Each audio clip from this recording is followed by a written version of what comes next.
君は将棋好きか？これが契約の瞬間だった。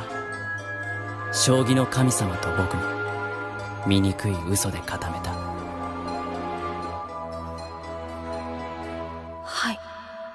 सन गत्सुनो लायन और March comes in like a lion की कहानी रिवॉल्व करती है अराउंड रे किरियामास लाइफ, जो अपनों को खोने के बाद शोगी के थ्रू खुद को रीडिस्कवर करता है।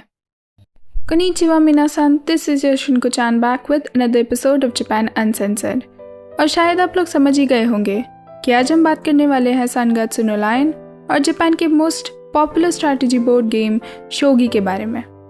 तो अगर हम बात करें शोगी के ओरिजिन के बारे में, तो हिस्टोरियंस के मुताबिक शोगी चेस का ही एक जापानीज रिप्रेजेंटेटिव है, जो कि 6th सेंचुरी में इंडिया के गुप्ता डायनेस्टी के शतरंज से आया था। बट कुछ और लेजेंड्स के मुताबिक इन सब के बहुत पहले रावण अपने जनरल्स को वॉर टैक्टिक्स और स्ट्रैटेजी एक्सरसाइज करवाने के लिए शतरंज इन्वेंट किया था, जो जापान में आने के बाद शोगी यानी कि द गेम ऑफ जनरल्स कहलाने लगा। इंडिया से लेकर जापान तक आते आते इस गेम के पीसेस से लेकर रूल्स काफ़ी हद तक बदल गए थे। शुरू में शोगी के भी बहुत सारे वेरिएंट्स देखने को मिले थे। इन सब के रूल्स ऑलमोस्ट सेम ही थे, लेकिन ड्रॉप रूल ऐड होते ही ये गेम बदल गया।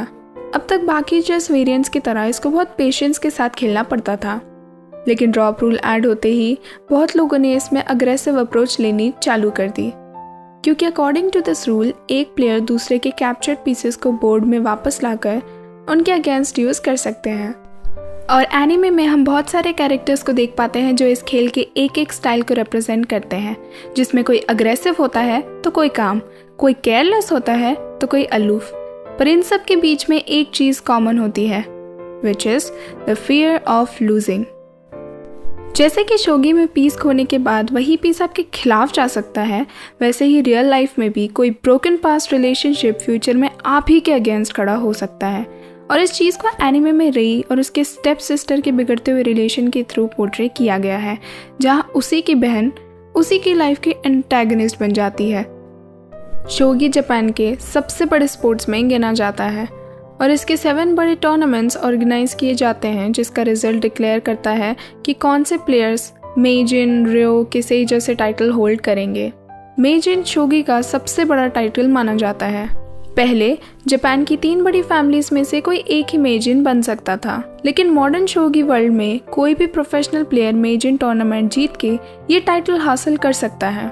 और एनिमे में ये चीज़ बहुत अच्छे से शो की गई है that what it takes to be the best.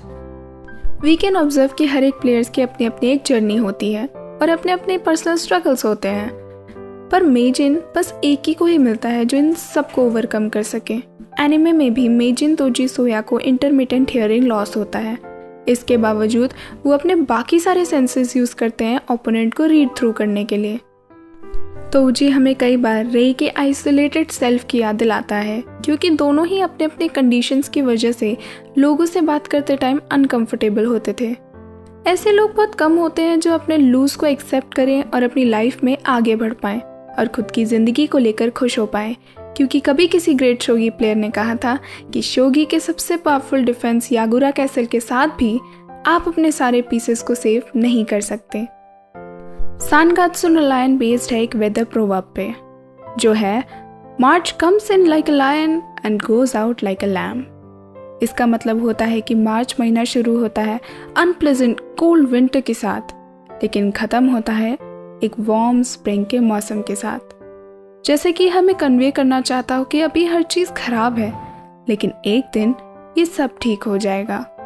Anime का नाम पोर्ट्रे करता है रेई किरियामा की पूरी लाइफ को, जिसकी कहानी शुरू होती है अपने इनर स्ट्रगल्स के साथ, पर कहानी ख़त्म होते होते रेई अपने हिस्से की धूप को ढूंढ ही लेता है। मांगा का चिका उमिनो बहुत सोफिस्टिकेटेड वे में अपने मांगास को पोर्ट्रे करते हैं, जो चीज़ उनकी प्रीवियस मांगा हनी एंड क्लोवर में दिखती है, जहां हम लाइफ को लव की कई सारी स्टेजेस के थ्रू गुजरते हुए देख सकते हैं। और March comes in like a lion भी शोगी के 81 स्क्वायर से बाहर निकल के लाइफ को लूज और गेन के साथ ओवरलैप करते हुए दिखाता है। स्पेशली रेई किरियामा का कैरेक्टर जिसकी पूरी कहानी रिप्रेजेंट करती है उसका नाम, किरियामा बेसिकली एक सरनेम है जो कंस्ट्रक्ट होता है दो कांजीज के थ्रू, किरी और यामा, जिसमें किरी कांजी का मीनिंग होता है पॉलिनिया ट्री। ये प्लांट जाना जाता है इसके रीजेनरेटिव पावर की वजह से, जो इसको अलाउ करता है फुल्ली ग्रो करने को अगर उसे अच्छे से चेरिश किया जाए तो।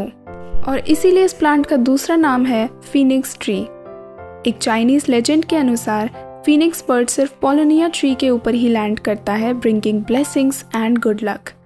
लेकिन वो सिर्फ तभी लैंड करता है जब एक अच्छा रूलर पावर में हो, otherwise it doesn't even step down. और एनिमे में भी रेई कम उम्र से ऑटिज्म, फैमिली लॉस और बहनों के साथ ब्रोकन बॉन्डिंग से सफ़र करते हुए आया है, जो उसको हर दिन अकेला फील करवाता है। और अंदर ही अंदर रेई एक अबंडेंट पॉलिनिया ट्री की तरह रॉट होने लगा था। बाकी सारे लंबे पेड़ों के बीच हमें उसका यह अकेले सफोकेटेड होना तब तक दिखता है जब तक उसकी लाइफ में कावामोतो सिस्टर्स की एंट्री नहीं होती। और सीज़न 2 के एंड तक हम देख पाते हैं कि उसके सराउंडिंग्स के लोगों के चेरिशमेंट से वो अपने पुराने वोंड्स को हील कर पाता है, वैसे ही जैसे एक पॉलिनिया ट्री चेरिशमेंट की वजह से रीजनरेट करके अपने फ्लावर्स से मार्च के महीने को और भी सुंदर बना देते हैं। That was all for today. If you liked the video, share it with your friends, subscribe to the channel and hit the like button. Till then, matane and stay safe.